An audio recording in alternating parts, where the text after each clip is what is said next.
परी की जादुई राखी का जादू। सूरजपुर गांव में रानी और रोहित अपनी मां के साथ रहते थे। रोहित और रानी जब बहुत छोटे थे तभी उसके पिता का देहांत हो गया था। उसकी मां मीरा दूसरे के घरों में काम करके किसी तरह से अपने घर का गुजारा करती थी। एक बार की बात है, मीरा अचानक बहुत बीमार पड़ गई। समय से इलाज नहीं मिलने की वजह से एक दिन उसकी भी मृत्यु हो गई। अब रानी और रोहित बिल्कुल अकेले रह गए। उनकी देखभाल करने वाला कोई नहीं था। दीदी, मुझे बहुत भूख लगी है, कुछ खाने को दे दो। ठीक है भाई, मैं तुम्हारे लिए अभी खाना लेकर आती हूँ। जब रानी रसोई में जाकर देखती है तो वहाँ पर सारे बर्तन खाली पड़े थे। घर में अन्न का एक दाना तक नहीं था। अब क्या करूँ? खाना तो है ही नहीं। रोहित भाई ने तो 2 दिनों से कुछ नहीं खाया है। अब मैं उसके लिए खाना कहाँ से लाऊं? तभी वो अपने चाची के घर जाती है। चाची, चाची, मुझे कुछ खाने को दे दो। मेरा भाई बहुत दिनों से भूखा है। रानी पर तरस खाकर उसकी चाची उसे घर का बचा हुआ बासी खाना दे देती है। इसी तरह रानी लोगों से भीख मांगकर किसी तरह से अपना और अपने भाई का पेट भर रही होती है। तभी एक दिन उसके चाची का बेटा रोहन आइसक्रीम खा रहा था। रोहन को आइसक्रीम खाता देख रोहित अपनी दीदी से बोलता है, दीदी, मुझे भी यह खाना है, मुझे भी यह दिला दो ना। मेरा बहुत खाने का मन कर रहा है। प्लीज दीदी, देखने में कितना स्वादिष्ट मालूम पड़ता है, मैंने ये कभी नहीं खाया, दिला दो ना दीदी। अपने भाई की आइसक्रीम खाने की ये लालसा देखकर रानी का दिल पसीज जाता है और वो अपनी चाची के पास जाती है। चाची, चाची, मुझे 10 रुपए दे दो ना, मेरे भाई को आइसक्रीम खानी है। तुझे जरा भी शर्म नहीं आती?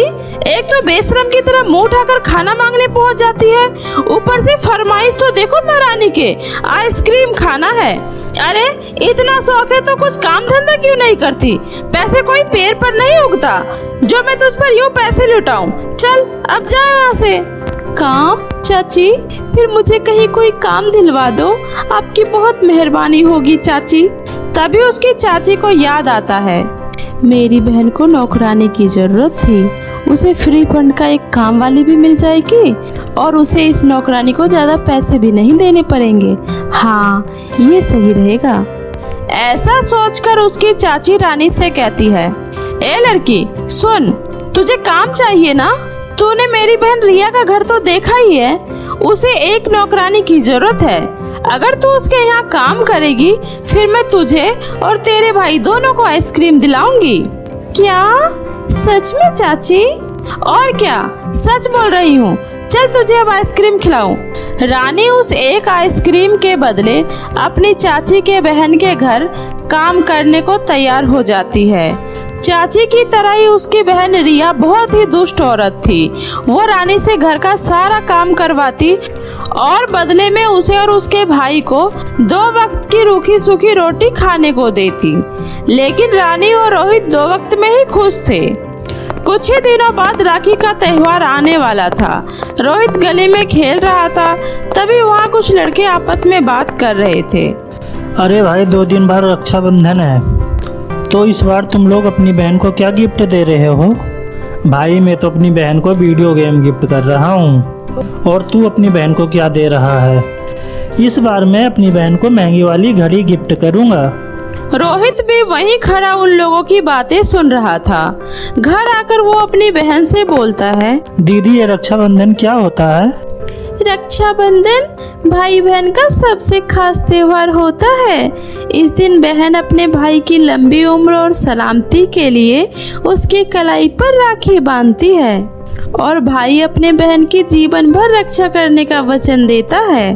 पर दीदी, आपने तो कभी मुझे राखी ही नहीं बांधी। आप मेरे लिए भी राखी लेके आओगी? मुझे भी ये त्योहार मनाना है। हाँ भाई, क्यों नहीं, मैं तेरी हर ख्वाहिश को पूरी करूँगी। तभी वहाँ रिया आ जाती है।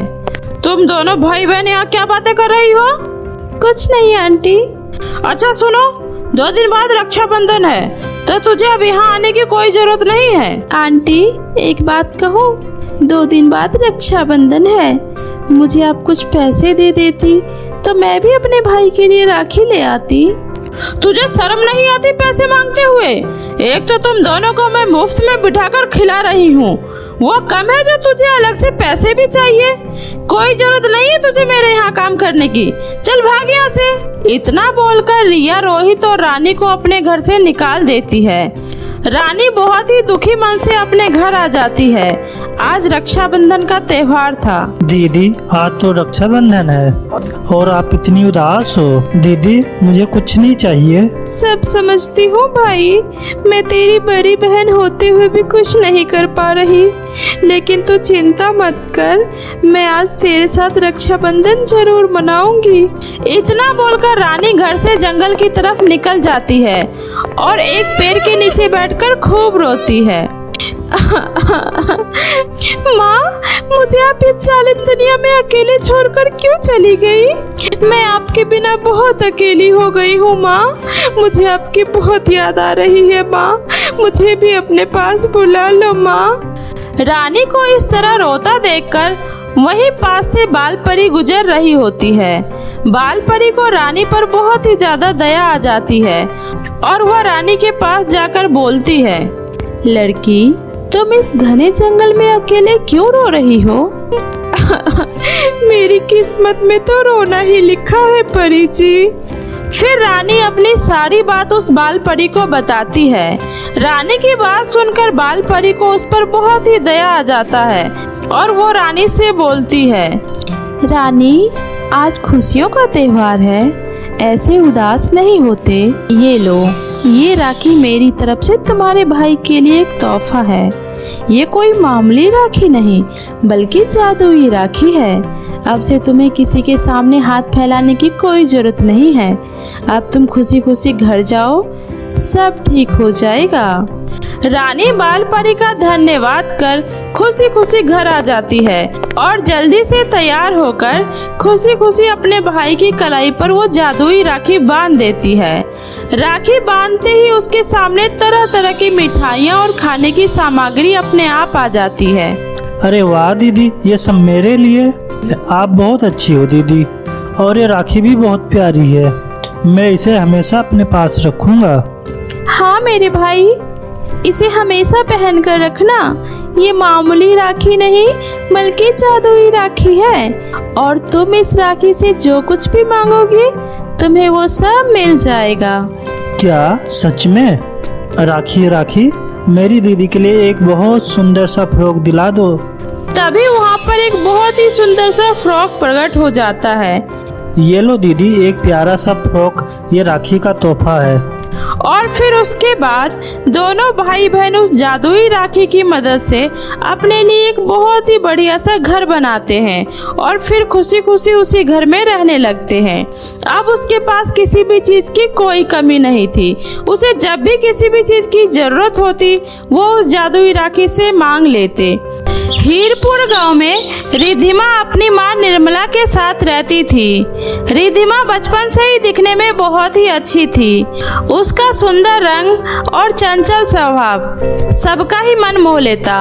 लेकिन बदकिस्मती से रिधिमा जब 5 साल की थी तभी उसके पिता का देहांत हो गया, जिसके बाद उसके घर की आर्थिक स्थिति खराब हो गई। घर में कोई कमाने वाला तो था नहीं। निर्मला भी ज्यादा पढ़ी लिखी नहीं थी, इसलिए वो अपने गांव में ही एक जमींदार के घर झाड़ू पोछे का काम करने लगती है और उसी से किसी तरह से उसके घर का गुजारा चलता है।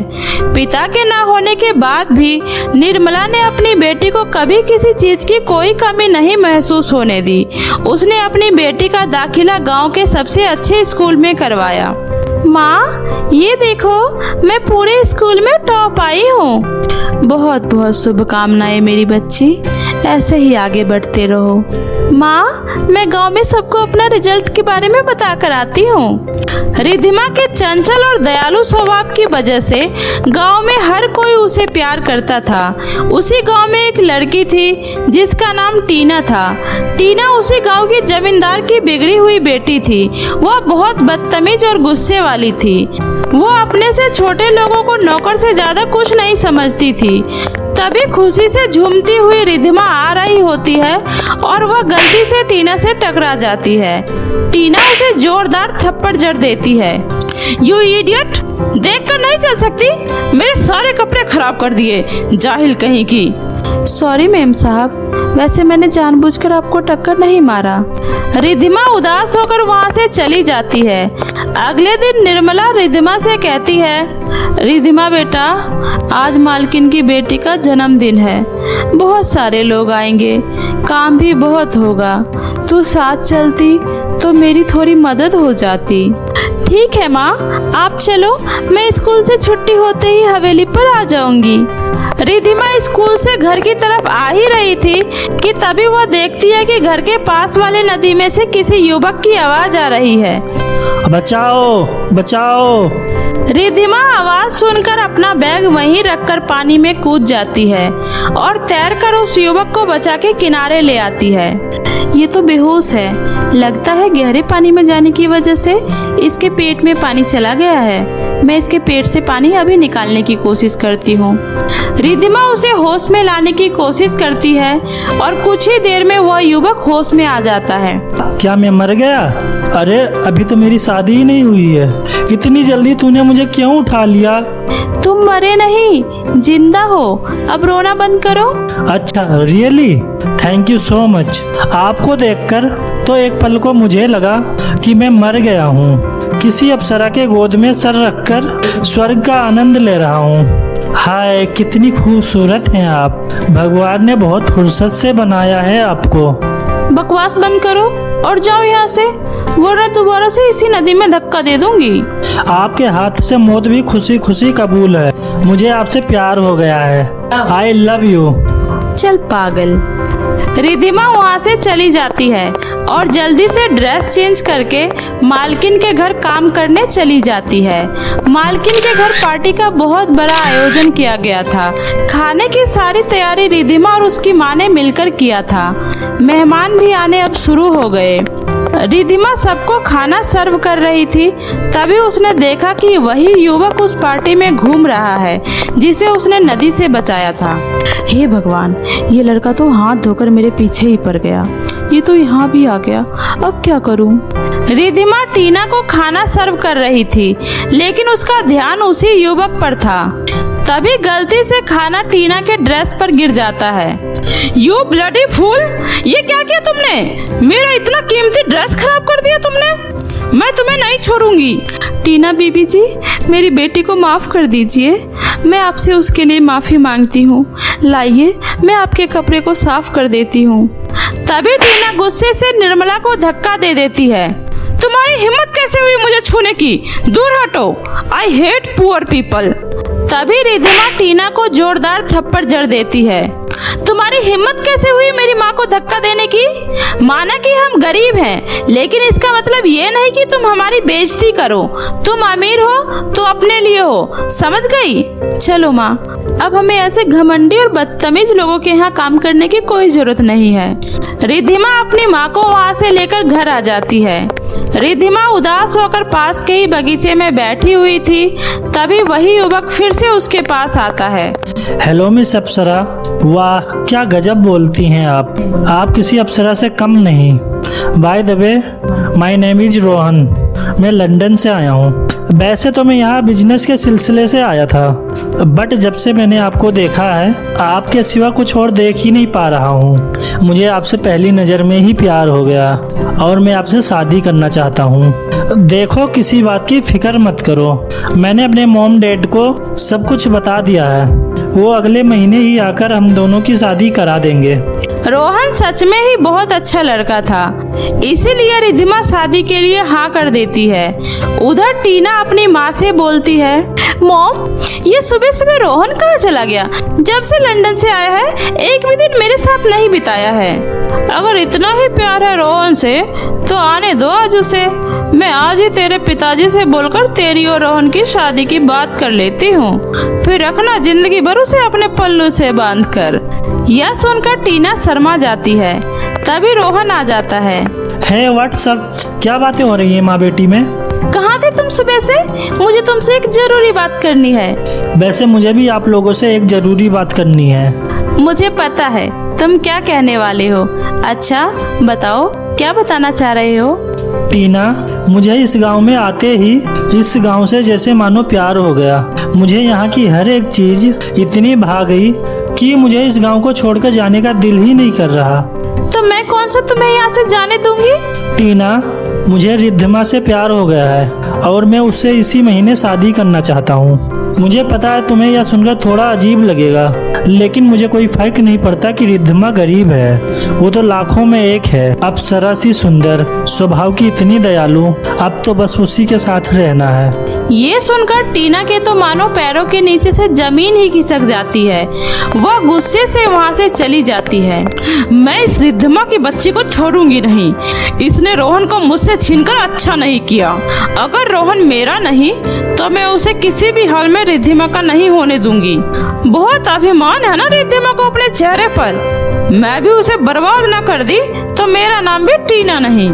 उधर रिद्धिमा के घर शादी की सारी तैयारियां हो चुकी थी। तभी टीना रिद्धिमा के घर आती है और बोलती है, रिद्धिमा मुझे माफ कर दो, मैंने तुम्हारे साथ बहुत गलत किया। रोहन मेरा बहुत अच्छा दोस्त है, वो हमेशा तुम्हें खुश रखेगा।